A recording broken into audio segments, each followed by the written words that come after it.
গ্রামের উঠোনে সে চেনা স্বাদ, মাটির গ্রান মেশানো একখানা আসল ভর্তার গল্প নিয়ে আজ হাজির হয়েছি।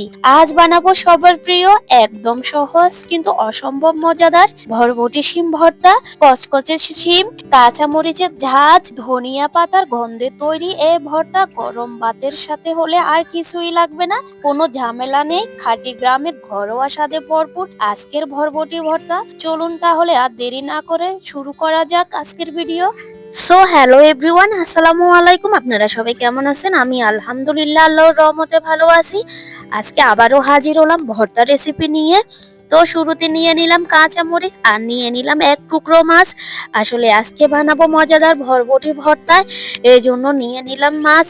মাছ ছাড়া তো কোনো ভর্তা ভর্তা মনে হয় না। আর এখানে নিয়ে নিলাম ভরবটি আর নিয়ে নিলাম বড় সাইজের একটা আলু। আসলে এই ভর্তাগুলো অনেক মানুষই মিলে খাবে, এই জন্য অনেক বেশি উপকরণ নিয়ে নিলাম আজকে।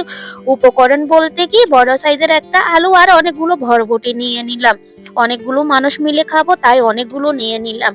তো সবার শুরুতে আমি আগে মাছটাকে ভেজে নিচ্ছি। আগে মাছটা ভেজে নেব, এরপর বাকি এক এক করে সবগুলো উপকরণ ভেজে নেব।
তো দেখুন, এখানে আমার সবগুলো উপকরণ একদম ভাজা রেডি।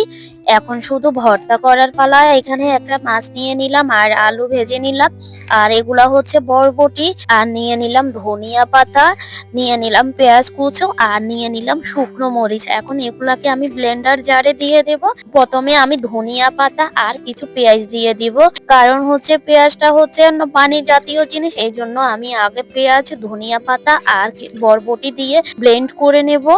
এগুলো দেওয়ার পরে যখন আমি এই জারটা ব্লেন্ডারে তুললাম, তখন দেখলাম যে প্রথম অবস্থায় কিছু শিম একদম নরম হয়ে গেছে, কিন্তু বাকি শিমগুলো আর হচ্ছে না। কারণ একটাই, শিমগুলো অনেক বেশি হয়ে গেছে, এই জন্য মেশিনে ঘুরছে না। দেখুন সবগুলো আস্তে আস্তে রয়ে গেছে। তারপরেও আমি বাকি আবার পেঁয়াজগুলো দিয়ে আবারও চেষ্টা করলাম, হলো না। তাই বাধ্য হয়ে নিয়ে নিলাম শিলপাটায় বেটে নেব, এই জন্য চলে গেলাম শিলপাটায়। আর আমার বোনকে বললাম ক্যামেরাটা একটু ধরার জন্য।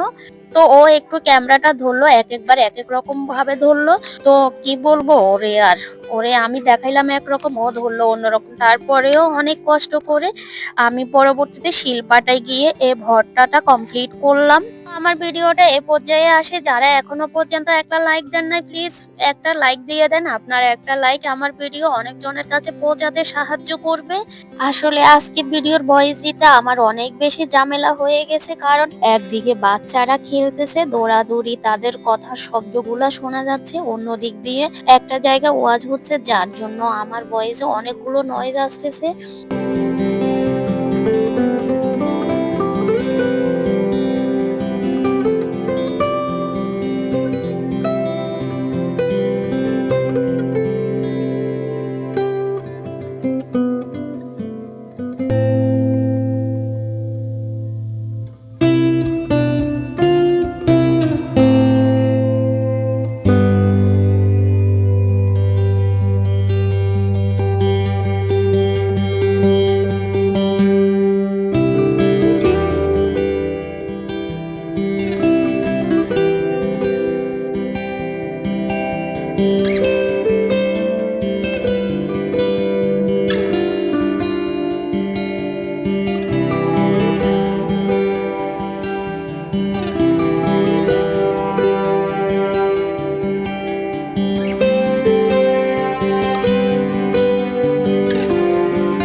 এই দেখুন আমার ভর্তা বাটাটা সম্পূর্ণ কমপ্লিট হয়ে গেছে। এখন আমি হাত দিয়ে সবগুলোকে মিশিয়ে নিব। আসলে ওইভাবে মেশানো যাবে না, এখানে অনেকগুলো ভর্তা হয়ে গেছে। এই জন্য আমি সবগুলোকে হাত দিয়ে মিশিয়ে নিতেছি। কারণ ওই যে শিলপাটা দিয়ে এগুলো মেশাইতে চাইলে দেখা যাবে দুই সাইডে দিয়ে পড়ে যাবে। এমনি তো অনেকগুলো ভর্তা হওয়ার কারণে দুই সাইড দিয়ে অনেকগুলো ভর্তা পড়ে গেছে। তাও কি করব, আমি হাত দিয়ে মিশিয়ে নিচ্ছি। এবার আমি প্লেটে নিয়ে নিব। কিন্তু আমার মা বলতেছে ওই আমার দুইটা ভাবি খাবে, তারা বসে আছে ভাত নিয়ে খাওয়ার জন্য, কিন্তু উনি খুব হুলস্থুল লাগাইয়ে দিছে। তারপর উনি দিয়ে দেওয়ার পরে বাকি যেটুকু আমরা আমাদের জন্য অবশিষ্ট রাখছি ওইটাই আমি আপনাদের জন্য কিছুটা ভিডিও নিয়ে নিলাম। তো আমার আজকের এই ভর্তা রেসিপিটি আপনাদের কেমন লাগলো অবশ্যই কমেন্টের মাধ্যমে জানাবেন। আজ এ পর্যন্ত, সবাই ভালো থাকবেন, সুস্থ থাকবেন। আল্লাহ হাফেজ।